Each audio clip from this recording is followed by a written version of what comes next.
Hi hello నమస్తే welcome back our channel Bhavani happy family. అందరూ ఎలా ఉన్నారండి? అందరూ బాగుండాలి, అందులో నేను ఉండాలి.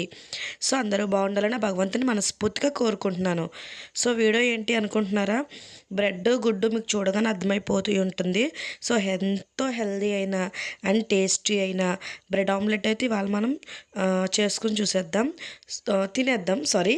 సో దానికి కావాల్సిన ఇంగ్రీడియంట్స్ వచ్చేసి ఎగ్, అలాగే బ్రెడ్స్, అలాగే బ్రౌన్ బ్రెడ్ అయితే ఇంకా మంచిదండి డైట్లో ఉన్న వాళ్ళకైతే. తర్వాత ఉల్లిపాయ, పచ్చిమిరపకాయ, క్యారెట్, క్యాప్సికమ్. సో చాలా చిన్నగా కట్ చేసుకున్నాను, చూసారు కదండి. ఇలా ఎందుకు చిన్నగా కట్ చేసుకోవాలంటే మనం ఆమ్లెట్ వేసుకున్నప్పుడు చక్కగా మగ్గిపోతుంది త్వరగా. అలాగే ధనియాల పొడి. సో ఇదైతే ధనియాల పొడి అండి, మైనీస్ డబ్బాలో పెట్టాను.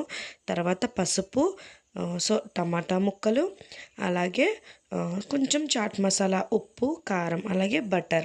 సో ఇవన్నీ అయితే మనం రెడీ చేసేసుకోవాలి. అన్నీ కూడా చిన్నగా చాప్ చేసుకోవాలి. సో ఇదైతే చక్కగా డైట్లో ఉన్న వాళ్ళకి ఒక్కటి తింటే, అంటే ఎన్ని వెజిటేబుల్స్ వేసుకుని మనం తింటున్నాం కాబట్టి ఒక్కటి తింటే సరిపోతుందండి, చక్కగా మార్నింగ్ బ్రేక్ఫాస్ట్ కింద. సో చాలా హెల్తీగా ఉంటుంది. ఇప్పుడైతే నేను వచ్చేసి 3 ఎగ్స్ అయితే తీసుకున్నాను, చూసారు కదా. సో బౌల్ తీసుకుని అందులో 3 ఎగ్స్ అయితే వేసేసుకుని సో ఫస్ట్ అయితే బీట్ చేసుకోవాలి దాన్ని బాగా. సో మనం చక్కగా ముందే బీట్ చేసుకోవాలి మొత్తం కూడా. సో ఇట్లా చూసారు కదా ప్రాసెస్, అంటే మీకు ఫుల్గా చూపించలేదు కానీ సో బీట్ చేసినాక ఎలా ఉందో చూసారు కదా. తర్వాత ఏమీ లేదండి. సో తగినంత ఉప్పు, కారం, అలాగే పచ్చిమిరపకాయలు, అలాగే ఉల్లిపాయ, క్యారెట్, క్యాప్సికమ్, టమాటా, కొంచెం పసుపు, అలాగే ధనియాల పొడి, చాట్ మసాలా పొడి. సో ఇవన్నీ కూడా వేసేసుకుని చక్కగా అయితే కలిపేసుకోవాలి. సో మొత్తం అంతా కూడా కలిసేలాగా. సో చూసారు కదండి, చాలా చిన్నగా కట్ చేసుకోవాలి అన్నీ. నేను క్యారెట్ కూడా కోరేసాను సన్నంగా. సో ఎంత చిన్నగా కట్ చేశానంటే ఆనియన్ అయ్యే మీకు కనిపిస్తూనే ఉంటుంది కూడా. సో ఇది ఇంకొకటి ఏంటంటే కనుక పిల్లలకి పెట్టిన ఈవినింగ్ స్నాక్స్ కింద పెట్టిన పర్లా, లేకపోతే మార్నింగ్ టిఫిన్ కింద అయినా, అంటే ఒక్కొక్కసారి డైలీ కొంతమంది ఎగ్ అవి ఉడకబెట్టి పెడతారు కదండి. సో అలాంటప్పుడు డైలీ ఉడకబెట్టిన ఎగ్ అవి తినలేనప్పుడు సో ఇలా కొంచెం అంటే వెరైటీగా వాళ్ళకి టమ్మీ చక్కగా ఫుల్ అవుతుంది. సో మనకు కూడా హ్యాపీగా ఉంటుంది అనమాట, హెల్దీ ఫుడ్ పెట్టినందుకు. సో ఒక మదర్గా అయితే సో ఇంకేముందండి, చక్కగా డైట్ చేసే వాళ్ళకైనా బాగుంటుందని చెప్పాను కదా. సో చక్కగా ఇది ఒక ఆమ్లెట్ తినేసి చక్కగా ఏమన్నా ఒక కాఫీ కానీ లేకపోతే ఏమన్నా జ్యూస్ కానీ తాగేస్తే సో చక్కగా చాలా చాలా చాలా హెల్దీ బ్రేక్ఫాస్ట్ తిన్నట్టే అనమాట మనమంతా. సో ఇదంతా కూడా వేసేసిన తర్వాత మళ్ళీ ఒకసారి చక్కగా మిక్స్ చేసుకోవాలని చెప్పాను కదండి. సో చూసారు కదండి, ఇలా కన్సిస్టెన్సీ వచ్చేలాగా చక్కగా మిక్స్ చేసుకోవాలి. ఇప్పుడైతే స్టవ్ ఆన్ చేసి ప్యాన్ పెట్టుకుని చక్కగా అది హీట్ అయిన తర్వాత బటర్ అయితే వేసుకోవాలి.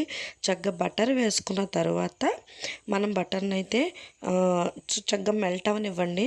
సో మెల్ట్ అయిన తర్వాత బ్రెడ్ అయితే పెట్టేసి చక్కగా అటు ఇటు కూడా బ్రెడ్ చక్కగా రోస్ట్ అయ్యేలా చూసుకోండి. సో బ్రౌన్ బ్రెడ్ ఎందుకు మంచిది అన్నానంటే అదేంటంటే డైట్ చేసే వాళ్ళకైనా లేకపోతే సో అంటే ఈ మిల్క్ బ్రెడ్ కన్నా బ్రౌన్ బ్రెడ్ చాలా మంచిది, డైట్ అనే కాదు నార్మల్ వాళ్ళకి కూడా. సో పిల్లలకైనా అది చాలా మంచిది కాబట్టి సో దీంట్లో మనకి బ్రెడ్ పెట్టినప్పుడు, అంటే బ్రెడ్ ఆమ్లెట్ పెట్టినప్పుడు ప్రత్యేకించి స్వీట్నెస్ గట్రా కోరుకోరు కాబట్టి పిల్లలు చక్కగా బ్రౌన్ బ్రెడ్ అయితే హెల్తీగా ఉంటుంది, చక్కగా బాగుంటుంది కూడా.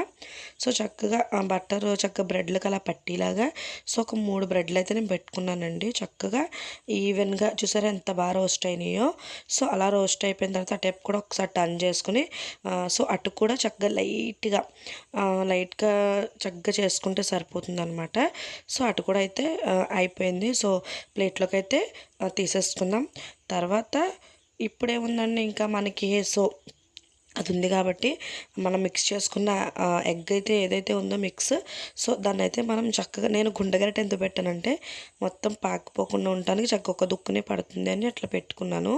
సో చక్కగా అది వేసేసుకుని బటర్ కొంచెం అలా వదలండి బటరు. సో వదిలిన తర్వాత వెంటనే కూడా మీరు ఆ బ్రెడ్ రోస్ట్ చేసిన బ్రెడ్ ఉంది కదండి, సో దాన్ని అయితే చక్కగా దాంట్లో పెట్టేసి మధ్యలో అట్టు మధ్యలో చక్కగా ఆ బ్రెడ్ మీద కూడా కొంచెం ఈ ఎగ్ మిక్స్ ఏదైతే ఉందో అది కూడా కొంచెం బ్రెడ్ మీద అయితే కొంచెం పొయ్యండి. సో ఏం కాదండి, చక్కగా మగ్గిపోతుంది. సో చక్కగా టేస్టీగా ఉంటుంది, మగ్గిపోయి ఏం కాదు. సో ఆ బ్రెడ్ కూడా చక్కగా దాని మీద కూడా కొంచెం పోసారంటే చక్కగా లోపలికి వెళ్ళి ఈవెన్గా కుక్ అయ్యి బాగుంటుంది మనకి. సో ఎంతోసేపు పట్టదండి, చక్కగా 5 నిమిషాలు కూడా పట్టదు. చక్కగా ఒక 2 మినిట్స్లో 3 మినిట్స్లో ఏంటంటే మనం అన్నీ చిన్న చిన్నగా చాప్ చేసుకోవడం వల్ల ఒక 2-3 మినిట్స్లో చక్కగా బ్రెడ్ ఆమ్లెట్ అయితే రెడీ అయిపోతుంది. చక్కగా కుక్ అయిపోతున్నాయి లోపల వెజిటేబుల్స్ అన్నీ కూడా. సో పచ్చిగా అయితే ఏమీ ఉండవు, ట్రస్ట్ మీ. సో అయితే ఇంకేముంది, ఆ టైప్ సైడ్ ఒకసారి టర్న్ చేసేసుకుందాం చక్కగా. మనకేంటి నేను ఎందుకు కదుపుతున్నానంటే బటర్ ఏమైనా ఉన్నా చక్కగా పడుతుంది అనేసి అయితే కదుపుతున్నాను. సో చక్కగా అట్లయితే టర్న్ చేసేసుకున్న తర్వాత అటు కూడా ఒక్కసారి అయితే ఈవెన్గా ఒక 2 మినిట్స్ అటు కూడా, ఒక 2 మినిట్స్ ఇటు ఒక 2 మినిట్స్ అటు కాల్చుకుంటే సరిపోతుంది. సో ఇంకేముందండి, మన బ్రెడ్ ఆమ్లెట్ అయితే రెడీ అయిపోయింది. సో దీన్ని అయితే మనం ప్లేట్లోకి ట్రాన్స్ఫర్ చేసేసుకుందాం. చేసేసుకున్న తర్వాత మనం చక్కగా పిల్లలకి టమాటా కెచప్ ఏదోటి కొంచెం అలా వేసి ఇచ్చేసామంటే చక్కగా తినేస్తారనమాట, చక్కగా బాగా తింటారు. సో ఇంకంతేనండి. సో ఎంతో టేస్టీ హెల్దీ అయిన బ్రేక్ఫాస్ట్ బ్రెడ్ ఆమ్లెట్ రెడీ అనమాట. సో తప్పకుండా ట్రై చేసి ఎలా వచ్చిందో లైక్ చేయండి, షేర్ చేయండి, కామెంట్ చేయండి. సో అలాగే సబ్స్క్రైబ్ చేసుకోవడం మర్చిపోవద్దు. సబ్స్క్రైబ్ చేసుకుంటారని ఆశిస్తున్నాను. So bye bye, please subscribe.